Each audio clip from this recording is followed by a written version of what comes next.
Capacity పిల్లలు దయచేసి stage మీద అందరూ ఎవరు ఉండకూడదని మనం చేస్తాం సార్. ప్లీజ్ కుటుంబ సభ్యులందరూ దయచేసి డిన్నర్కి వెళ్ళాల్సిందిగా కోరుతున్నారు. దయచేసి పోలీస్ డిపార్ట్మెంట్ వారు జయదేవి గారు, అనంతనారాయణ గారు, అన్నపల్లి రాజకుమారి గారు కుటుంబ సభ్యులందరూ గుర్తిస్తారు. వారందరికీ స్వాగతం. ఎంపీ జేసీ దివాకర్ రెడ్డి గారి స్వాగతం సుస్వాగతం.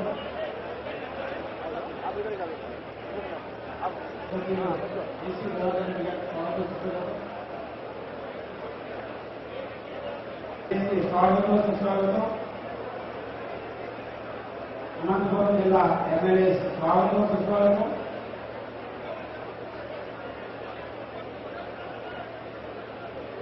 కేంద్ర మంత్రివర్యులు రైల్వే శాఖ మంత్రివర్యులు సురేష్ బాబు గారికి స్వాగతం సుస్వాగతం. కేంద్ర మంత్రివర్యులు రైల్వే శాఖ మంత్రులు సురేష్ బాబు గారికి స్వాగతం సుస్వాగతం.